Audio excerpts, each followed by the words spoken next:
The Swordfighter class is one of the 3 starter classes that you begin the game with, but does that translate to it being awful in the late game? Let's find out. Minor spoiler warnings, however, as this guide will include all arts unlocked via the story and other future classes that are unlocked later, so if you're trying to avoid either of these, then come back to this video once you've reached that point. But for everyone else, let's jump right into the build. The Swordfighter class is one of the first attacker role classes that you will unlock, and it bolsters a nice, well-rounded set of stats, including one of the highest attack stats in the game. For today's build, I will be using Noah, as he possesses some unique talent arts for this class, as well as having the best stats due to his blade upgrade. Please keep in mind that many of the options I have chosen in this build can be changed and tweaked to your own preferences, so feel free to alter this build to your own tastes. That said, let's start by taking a look at this class's skills. First up, we have Sharp Eye, which gives us a 50% boost to our dexterity stat, which is what is used to calculate our accuracy. This skill is very powerful, as it removes the need to equip gems or accessories that will assist our accuracy, freeing up space for the others and making the class feel much more reliable due to our attacks actually hitting their marks. Next, we have Covert Attack, which will reduce all aggro generated via auto attacks and arts by 65%, which should take care of most of your aggro needs, providing you have an effective defender on the team. Whilst a pretty simple skill, it does its job in protecting yourself and helps offset the aggro you obtain when dealing massive damage. Another simple skill is Cypher Edge, which boosts our critical chance by 50%.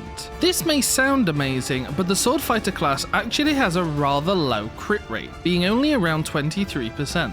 That said, this skill does raise it to a usable amount of around 35%, and we can always increase it further, which is something we will be doing later in this build. The final skill that comes with the Swordfighter class is Inspirit, which boosts all damage dealt to bosses or unique monsters by 150%. This is one of the better skills, as most of the time you'll be fighting either UMs or Superbosses, and a flat 150% boost is nothing to scoff at, especially when paired with the Swordfighter's naturally high attack stat. All of these skills are rather simple and straightforward, but they're all still effective at helping this class serve its purpose, which is of course to deal large amounts of damage, and each skill assists in doing exactly that. Our master skills, however, is what is going to take this build to the next level and really give it some oomph. For the purposes of today's build, I will be using Positioning Pro, Capable Hands, and Eye for weak points, with the latter being the most important. This skill increases our critical rate each time we land a critical hit, and will help make criticals a regular thing for this build, allowing us to take advantage of some of the crazy crit modifiers that we can obtain. I will discuss Positioning Pro and Capable Hands later though, once we've taken a look at the arts, as their purpose will be clear then. In spite of that, you could alternatively use Critical Strike to increase our critical damage bonus, Maniac or Fighting Prowess to give us a 50% damage increase through different means, or even Frenzied Combo, which will recharge the art used on each critical hit. Each of these options are fantastic at increasing our damage output, but they won't be used today due to the build that I'm running. Taking a look at our arts now, I like to use Air Slash, Sword Strike, and Edge Thrust. Air Slash is a great damage dealer, increasing our damage output when being cancelled and being able to be used anywhere. Sword Strike is phenomenal and should never not be equipped, as it inflicts break from the side, which also charges up our talent gauge at the same time. Edge Thrust is used for much of the same reason, as it has a short cooldown and being a directional once again helps with charging our talent gauge quickly. Alternatively, you could equip Ground Beat, which also has a high damage multiplier and hits in an AoE in front of you, but it has too long of a cooldown for me personally. The other option is Shadow Eye, which gives you an attack up buff for 20 plus seconds and halves your aggro. I don't personally think this is necessary, however, as the previously mentioned Covert Attack should take care of your aggro, and there are other easier ways of getting attack up applied. That said, both can be great when they're equipped as master arts. Speaking of which, I like to use Aerial Slash in my top slot for reasons other than it being funny that it basically has the same name as Air Slash. It has a high crit rate and evades attacks, which is great for building up Eye for weak points and evading attacks through Air Slash's lengthy animation. Crimson Lance is also fun to use in combination with Sword Strike, as when fused together, it instantly inflicts Topple, providing break wasn't resisted, resulting in you not having to wait around for someone else to follow up with it, but it does require Positioning Pro to be equipped alongside Sword Strike and Edge Thrust. Lastly,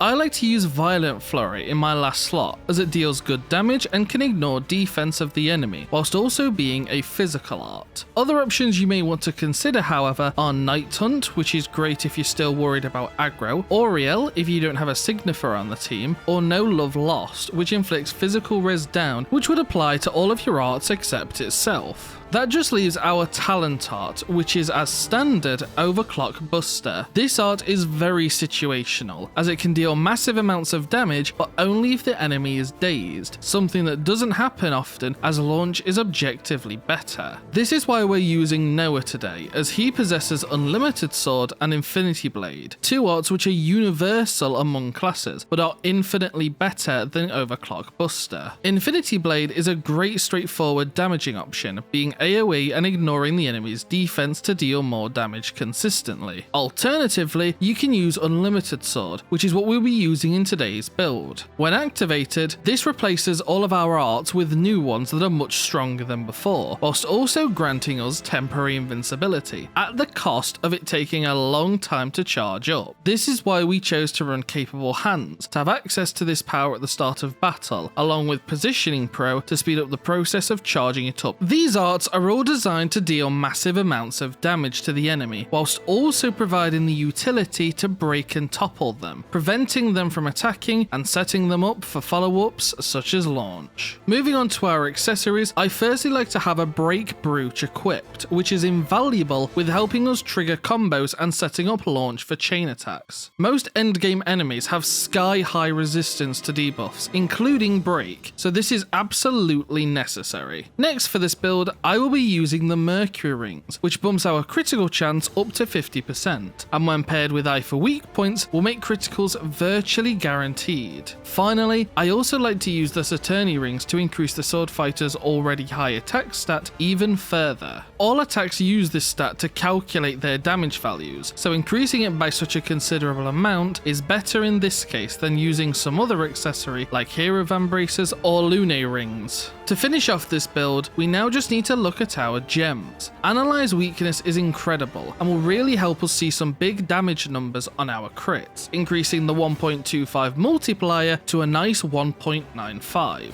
Steady Striker is also great for single hit auto attack classes and allows us to charge up our Agnes arts very quickly, something you will see a lot in my class guides. Finally, we have Steel Cleaver, which increases our attack stat by 98 due to the existing Saturni Rings that I mentioned earlier. And with that, our DPS Swordfighter build is completed. Overall, the Swordfighter class is a very strong option for how straightforward and easy to use it is, whilst giving you some nice damage numbers in the process. The simplicity of its skills allow for you to focus on increasing your damage output via your gems and accessories, and not be concerned about other factors that you normally might want to consider. But with the build out of the way, let's see how it works in practicality against the strongest Superboss. Hello there guys and welcome back. We are now at the Cavity and we shall be facing off against Seraphic Ceratinia at level 200 to demonstrate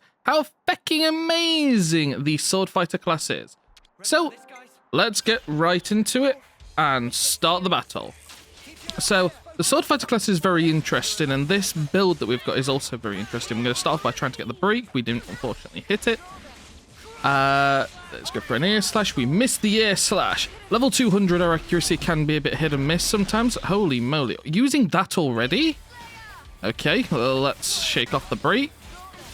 And we shall carry on. We're going to try and just wait out to see if we can get another sword strike and see if we can inflict Topple. Let's see, can we get the Topple? We did, we got the break at least. And the Topple got followed up, and so we're going to go straight into Unlimited Sword. This is why Capable Hands is so amazing. We've just got a smash off. So when you activate Unlimited Sword, you get these new arts. What I like to do to start off with is try and spam Power Razor as much as possible. Just get as many buffs starting off to sort of support our allies. What I'd rather the most is if we can get a few decoys. because that just means that my healers won't get instantly one shot on a couple of attacks, and we've got some survivability. Now at this point, we could technically just win the battle if we wanted, just by using our healers. I am low on health. We're going to watch. I'm going to chain attack. Oh, nope. Just missed the chain attack, so we're down. Let's see if we get another break anyway. Now I have also Mio outfitted to break and topple, just like Noah is. She's on the Incursor class currently. They have been launched. Let's see if we can build back up into another unlimited sword. There's his rush. They've break on everybody. Uni's down. We also have Interlink level 3. Let's try... Oh, Mio's just been taken down. Oh, there's the topple. Can we get the launch? And we'll initiate the chain attack. And pretty much just like that, this is already done. We'll go straight into Saber Siege. Unfortunately, like I said before, we don't have thingy at the moment. We don't have Unlimited Sword actually active, which does transfer over into chain attacks, but that's not to worry. We're going for Uni and go for the Fatal Blow. Just deal massive amounts of damage. Uni's phenomenal when she's got FMJ. We're also then going to use Senna to give power effect to everybody and give everybody's buffs. Transfer them all over. And he's already launched, so we'll just go for the Inferno Wheel. You've got the aggro, deal increased damage. There we go, that was a nice hit. And straight away into the chain attack with Ashura with the Saber Siege. Nice 5-7-4 to do lots of damage to start off with. And that's the first amazing. We get everybody back. Let's start with Noah. Hopefully we can come back around to Uni once again. We're going to go for air slash and aerial slash. Look at the damage that deals. Look at the damage. 91%, nice and healthy. Let's go and use Tyon. Just get some more elementals. See if we can get some more flares to amplify our attack power. Didn't happen there, unfortunately. And then we're going to follow up once again with Uni so that we can get a Bravo. And Uni just deals so much damage during the launch. There we go. There's the Brave Assault.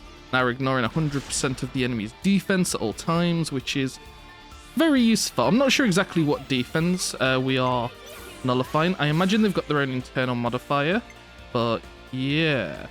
We're going to follow up with... Yeah, we're going to use Mio, because I'd kind of like to not waste Uni's power charge when she gets it, so that we can use it on her Tantart. We're also going to get rid of lands, use one of my favourite arts, Variable Turret. Ba, ba, ba, ba, ba, ba, ba, ba, ba, ba. Look at all the hits. Look at all the damage. Splendid. We're going to give power charge back to everyone on Senna. There we go, and we'll finish it off. And I think we will. Yeah, we're going to get an amazing, phenomenal. And I think Uni will actually finish it here with FMJ. Let's see. Yeah, look at the damage. Look at the damage. We're very close to finishing it. Just missed it. Got 105 left on Noah. And then we're going to use Tyon, as Uni and Tyon's Ouroboros order is the strongest, is the most powerful. I would love to use Uni here, but I think she'll kill it. Do we risk it for a chocolate biscuit? No, let's not. Let's not risk it for a chocolate biscuit. Let's play it safe. Because if I got 80 on Uni then that would have instantly ended it. Go for Tyon again. Re-inflict power charge over everybody. There we go. That does mean that Tyon's not going to deal lots of damage on his finisher, but it's the Signifier class. It doesn't deal a lot of damage anyway. That was another amazing. Pop, pop, pop, pop. Yeah, it's decent damage. That's pretty healthy. We've already taken him down. We've got the Ouroboros order. Brilliant Ascension. I don't think we can use either of those, so we're going to have to go straight in with the lands with Variable Turret again. One of my favourite arts, especially when you've got it built up this much. It's doing 20k per hit and has 12 hits. So it is phenomenal. Let's go back in with Senna and inflict power charge on everybody again. Finish it with Tyon. And then let's go straight into it with... Is yours... I'm going to risk it for a chocolate biscuit. Oh, I'm not going to get it. I was hoping that I'd get enough to go into another amazing. Should have used Noah. Would have had 1600, 1700% damage. 700k there. 1.5 mil there. And there we go. There comes the damage. Pop. Pop. About 1 million per hit. Oh, we've got the critical there. 2 criticals there with Pion. And 25 million on the chain attack to finish off a Seraphic Ceratina? Seraphic Ceratina, sorry. There we go. But that's the Swordfighter build. It's a very, very fun build to use. Unlimited Sword is fantastic for just starting off the battle and giving you the advantage, just stacking loads of buffs. The Dimension Slash isn't the best, admittedly. Debuffs are very difficult to inflict. But the combination of the Break Brooch being able to inflict the Break and Topple with Noah, then Unlimited Swording, and then being able to launch and smash to just deal lots amounts of damage is incredible. And his Talent Art is a full driver combo.